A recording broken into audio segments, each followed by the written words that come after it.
Hi, everyone. Dr. Justin Golston here. Today, we have the team at ClimateTrade. Me and Chief go way back. We go back to the TEDx stage days back in Florida. So Chief, can you kick us off and introduce everyone, and including yourself? Yes, absolutely. My name's Shannon Cherry. A lot of my friends and colleagues call me Chief or Chief Cherry. Justin, so great to see you once again. We've got a great history together through TEDx and through being presenters in that organization. And I thoroughly enjoyed your topic on blockchain technology in TEDx Cocoa Beach a few years ago. So I really appreciate you inviting us on this call.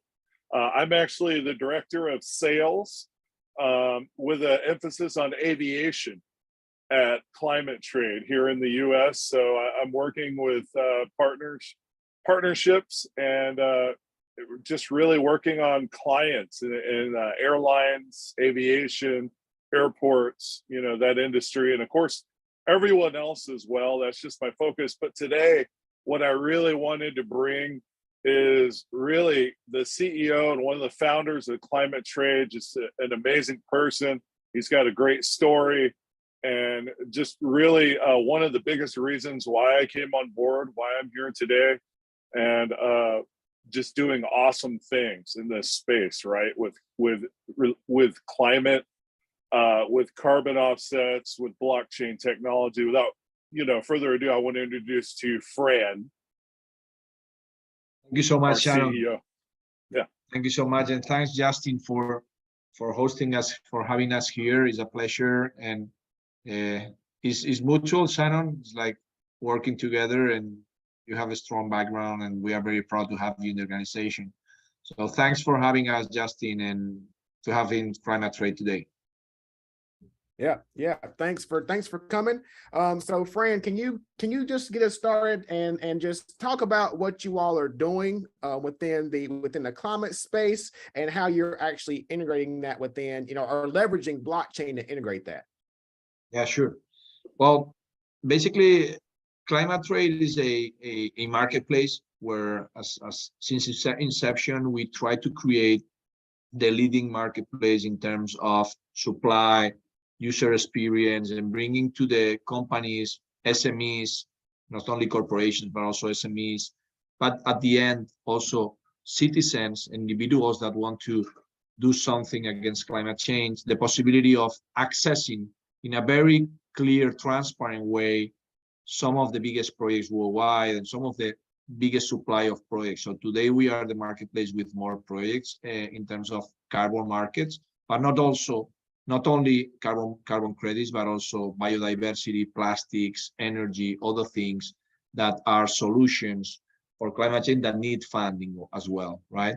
So we thought when we started with the project, and there's a long story behind that, I don't know, it doesn't come to the moment, but we started with thinking, okay, if the natural markets like the natural capital markets and climate markets are based basically OTC, are 80-90% OTC today. They are worked by brokers. How can we provide some transparency and traceability out of this? And we thought on using blockchain technology, but it was a clear use case on providing real data of the transactions to the end user, the people that was buying. Because today you can go to get a flight and offsetting your carbon of the flight, but you don't really know if your money is going to the developer of the project they are saying they are bringing your money to, and you don't have full transparency of how much is the cut of the guy that is buying providing you the offsets, or for real, if the offsets are for real or not. They can say they are for real, but you don't know if they are canceled or not in the registry. They are there. So ClimateTrade uses that blockchain technology. It was like the first company to do it in the world. In 2018, we were awarded by the UN by this. And basically, we've been evolving through our API to keep constantly innovating in terms of connecting our marketplace to registries, bring transaction in kilos, not only in tons, which was normally something done. And blockchain for us as a ClimateTrade, it is a source of transparency and traceability for the end user, right? It is a tool to provide that. Interesting. So can you expand on this API integration a little bit? I know some of it's proprietary, but can you share some information that you can share about Of course, man.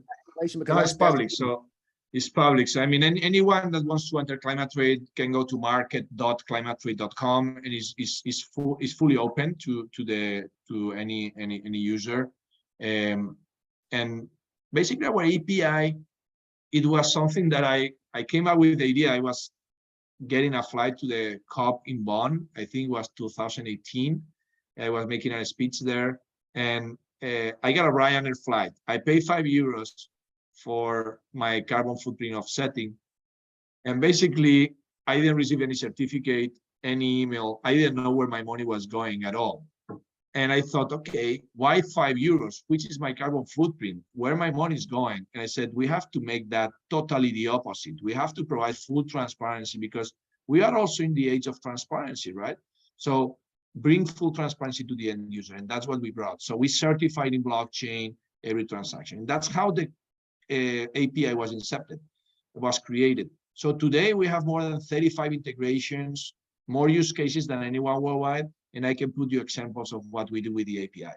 We calculate and offset end user transactions. So whenever you go to buy a product or service in some of the companies we work with, we calculate the carbon footprint of the product you are buying. Then you buy it, you can offset the product, and then you receive a certificate that accreditates where your money is going, which project you are investing in, all that. No, and put your examples. In Spain, there is a company called Cabify, which is the Uber of, you can call it like the Uber of Spain and Latin America. So every ride you make with them, they charge you a sustainability fee. That's ClimateTrade. So basically, every ride that you make with them, we calculate real time the CO2 of that ride. You pay a sustainability fee, and then we issue a certificate for you as Justin Goldstone for your ride with the CO2 and how much money you paid and to which project is going. Last year, it was like more than 300,000 transactions of certificates coming from that, and that's only for B2B. Now we are doing it for every single transaction of Cabify. We did same thing with Santander Bank for credit cards. So now with MasterCard and Santander, we made a project where it is already live in Spain, now to Portugal, then to Brazil and worldwide. When you pay with your credit card, we calculate the payments with your credit card, and you can offset it. You can offset them. Same thing with gas stations when you refill your car. Same thing for cargo shipping, transportation, any other sector that you may imagine. And that's why Shannon is targeting the airline sector. We provide transparency and traceability through the API to all the airline companies. Interesting. So yeah, you got some interesting stuff going on. So what type of response have you been receiving from businesses, from consumers, and if possible, what type of feedback have you been receiving from policymakers, on the solution? Well, okay, going for the different users, in B2B has been some very strong work of evangelizing from the beginning. So we started in 2018, but our first customers started in 2019. We didn't start in the best country like Spain. It was not the most mature market. France was more advanced in sustainability. Nordic countries, Germany. But we led the way of the transformation in Spain towards sustainability. Companies that now they change the narrative in the market, like companies understand better sustainability. They have some regulations going on in Europe, as you know, there are like reporting regulations and all that. So companies are open to do this. They have targets of becoming net zero before 2050. So they have to offset, they have to buy these projects. So what we provide is a tool in order to, offset, but offset generating positive impact, which is what I'm trying to pursue, right? I don't want you to make greenwashing of what you're doing. I mean, I want you to generate impact on what the money you are spending. So companies are very receptive. And now we want to do the same we did in Spain and in the other countries we are present. Like we just entered in a new market in Germany, Switzerland, and Austria, in the DACH region. And we reincorporate, we are a US corporation now. So we are like growing and building our efforts in the country. And so that from the perspective of B2B. B2C, as you were saying before, it needs to be a little bit more educated on why to buy offset, because there is a lot of misunderstandings. There is a lot of not ignorance, but not too much knowledge on why they are offsets needed. I mean, and I always put the same example. If we, as three, we go and we reforest, we make a reforestation, we have to put out money, right, at work. If we go to the bank is going to say, how are you going to pay me back? Are you going to sell the wood of the trees? How are you going to pay me back? And that's why the carbon markets are so good, because that's a collateral that you can use to fund your project. And then you receive money for doing good for the planet. That's the beauty of the carbon markets. That's why they should be useful if you do it properly. Because there are people that obviously, like in any market, in any business, they do bribery. We saw in the TV, in the news, people conservating areas that didn't need to be conservated. There was a hunting area of a friend. They were just saying, I'm going to make a little bit of money here because I have these trees that they are not under any threat. And they just started to generate credits out of that. So that's why new tools, new blockchain is important for this, because it provides transparency, and new tools are coming to say, hey, this project generates carbon credits, but it generates carbon credits because of, so because it generates impact. And that's why the end user needs to be educated. I agree. And I think that the mindset of all of us has changed a little bit more after COVID. So people, I don't think there are too many. I mean, the percentage of deniers of climate change are being reduced, are coming down every time more, because I think that we all know that something is wrong, right? And at least what we want is, hey, let's do something about it, right? Every time more. And if I can round up my purchase when I buy something and I put that money towards the climate, that's not too much pain for me, and I'm doing a good thing for the planet.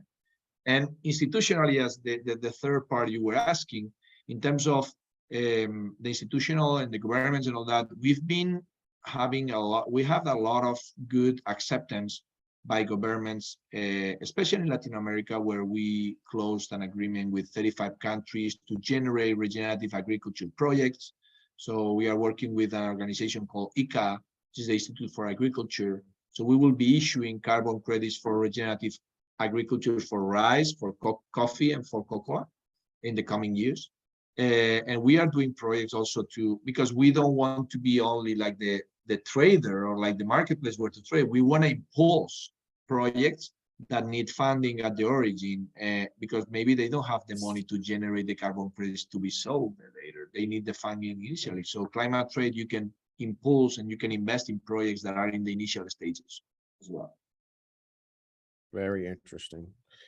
So do you think, so, it's my thought that, if we educate the consumers of the importance of this, they're going to provide additional pressure for these organizations to use solutions such as ClimateTrade, because the consumers aren't going to be the users of a lot of these solutions like carbon offsets and things like that. It's going to be the organizations, but the consumers are going to be the drivers to force organizations to do it. Totally. Right? Totally. So what's your thoughts on that? Look, I think that there are companies that are doing great on applying like their solutions to the end users. And I put you example. The other day we work with 3 companies that provide plastic taken out of the ocean, and they call it plastic credits. But they just don't sell the plastic credits. They use that plastic making products. So they are making furniture, they are making like tables, they are making like benches, they are making chairs, they are making different things with that plastic coming out of the ocean. You buy the plastic credit, but then the company is using it to produce products, so which is great, right? So there's a whole circular economy. So we want to try to do something similar with the carbon credits that, here, right? So imagine, and at this point, there are different initiatives, and I put you, for example, the other day we were talking about, I'm a runner, no? So I want to normally use, I was using Nike shoes, and I went the other day and said, well, lately they are not that comfortable. I need to maybe change. And I went to the store and I saw the Adidas were all made with plastic out of the ocean. And they were really looking very nice, super comfortable, and at the same time was plastic out of the ocean. Boom, I changed brand. Like that. So Nike now has to, or other brands are gonna say, okay, I need to follow this trend. So we are changing with our, like, consumers changing the way the market works and the decision, because they are prosumers. They are not consumers, they are prosumers now. They decide, they make the companies to make decisions based on that, right? So I think it's really relevant that we put all connected, like that circular economy in our, and that's something is happening. You just created a journal article title for me, prosumers. I like that. I like that. That one's pretty awesome. That one's pretty awesome. So you know what? So based on what you've seen, what do you think will be some of the drawbacks and challenges for the tracking and tracing of, you know, carbon? Let me back up. So going back to what you said about the shoes and how we can use carbon.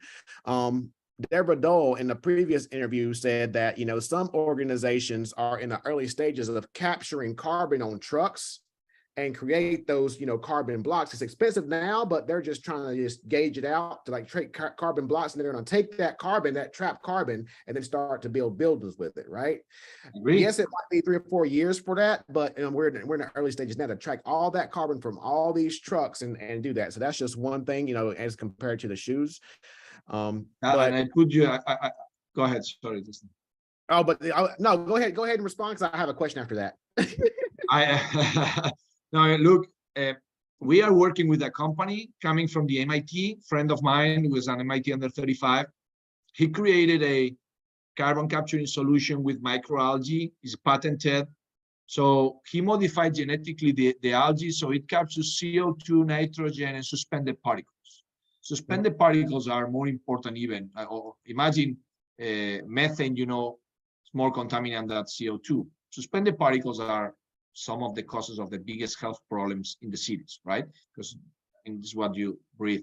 So these trees capture CO2 like 365 natural trees. You put them in the streets, in the places that you cannot put the trees, and then you get the tubes out of microalgae.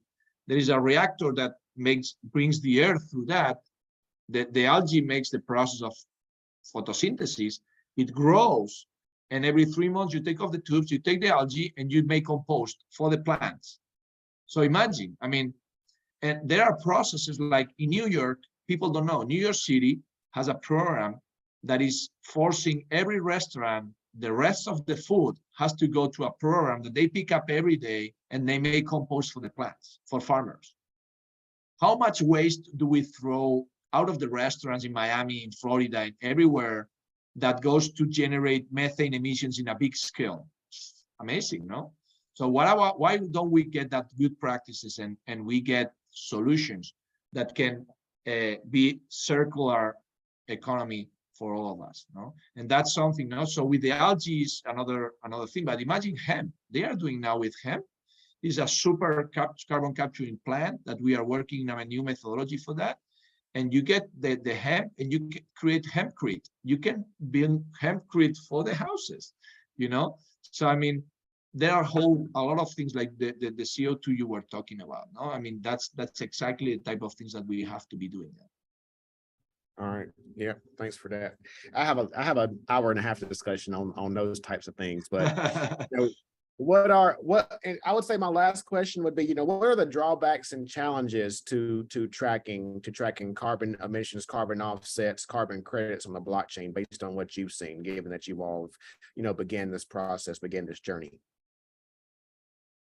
Okay, that's a good one and a complicated one, but to go in deep. But basically, you know, we have a lot of IoT devices that are coming at different satellites, drones, and let's say tools to analyze the soil and different components. So I mean, at the end, we have the good part. We have a lot of electronics and a lot of technology that we can connect to each other. We have digital MRBs. We built the first digital MRB worldwide, and last year, well, at the same time that another is a good friend of us is doing a great job on digital MRB. We created one. We connected to a registry. We included a certification company in the middle, and we created real-time carbon credits from solar. It was a POC, because but we did it with solar plant because you had a smart metering there. But we created real-time carbon credits. We certified, we registered, and we put it on sale on ClimateTrade, and they were sold immediately and canceled in the registry and issued the certificate. So there are the beauty of this is everything was blockchain traced, the whole process since generation from the plant. It was a solar plant in a lake in Spain. So we got all the data from there. We generated the carbon credit, everything in real time, and it was sold in real time at the same time. So what I'm trying to say, there are a lot of tools that we can use. The challenges that you're mentioning is like, how do you make that reputable, right? Because as you know, blockchain is great, but I mean, the data that you put in blockchain, it has to be reliable, it has to be reputable, right? Because if you put a data that is not reputable, yeah, it is public, but it's not good data. So the good source of data for being in the blockchain, it is if it comes from a device or something that is providing good data at the end, right? So if you have a smart metering in a solar plant approved by the state, government, county, whatever it is, has that smart metering has all the technical approvals and certifications of the market, why do I have to doubt of that data that a smart metering is providing?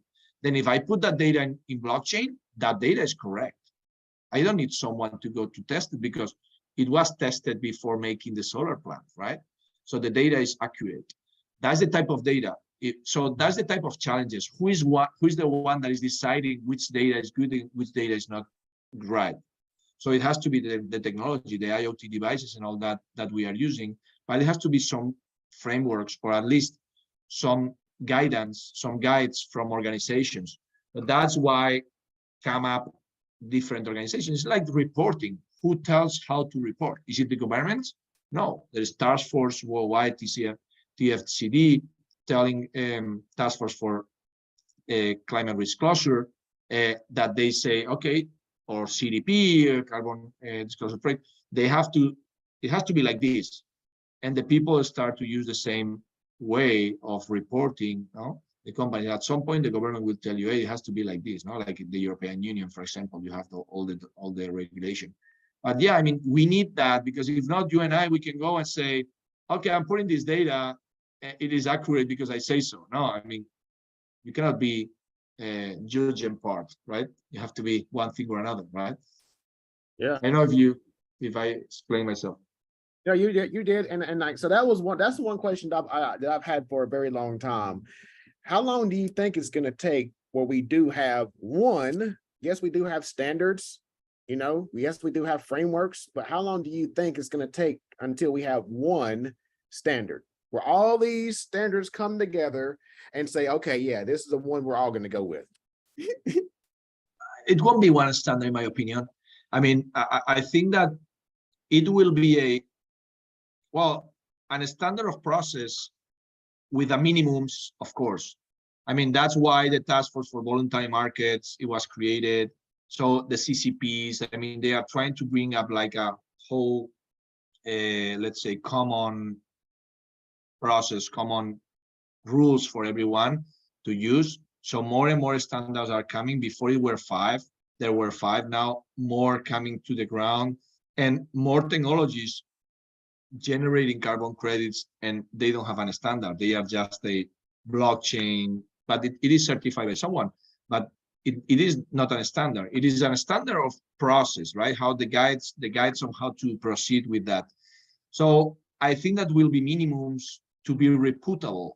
And whenever you follow that, and you have that minimums of what a carbon credit has to be, yeah, I mean, that can take, I mean, we are already working on that. There are a lot of initiatives. So I wouldn't say a number of years, but I mean, there are already carbon credits being generated that doesn't have a standard behind, and it just pure in blockchain, right? Being generated from the source. We did it last year, and there was not a standard behind. It was a certification company, but it was all electronically made, right? So yeah. Excellent. So yeah, that's really all the questions that I had. Do you have anything else that you would want to add? You want to let people know about ClimateTrade? Well, I mean, that we are super excited to be now growing and accessing the US market with all the corporations here, helping to understand like that. I mean, not only this is about like offsetting is not something boring and that they have to do because they have to do it. Is something that can generate a positive impact, then be something very good for their organizations in terms of supporting projects, and at the same time the consumers are going to be the ones that are going to be valuing a lot that the force that they are doing now. So we want to provide all our expertise and our technology for the companies to be able to do something that matters for the planet. Excellent. So thank you all once again. Chief and Fran, where can everybody find you? Shannon. So yeah, I'm located in Florida, but anybody that's interested in meeting with me, and I'm meeting with as many aviation folks from airlines and aerospace and airports as I can between now and the aviation festival in Miami that's coming up in a couple months. So trying to set up as many meetings as possible. Please email me. I'm shannon.cherry@climatetrade.com. That's SHANNON.CHERRY@climatetrade.com, or find me on LinkedIn, and I'd love to connect with you and Fran as well. Likewise. In my case, I'm in Florida as well. It looks like we are in the Berkeley's here, but no, we are in Florida. And like my email is fran.benedito, BENEDITO @climatetrade.com, and also in LinkedIn is like good way also to find me. And yeah, to look at the marketplace, as I told before, market.climatetrade.com, and let us know any concern with any sector, any doubt, any concern that you have, and how you can bring your company in the right way towards sustainability. All right. Thanks a lot for that. And thank you, Justin. I'll try to include all that information within the description and the comments on this video. And once again, thank you, everybody. And until next time. Thank you so much, Justin. Thank you. Thank Fran. you, Justin, man. Yeah.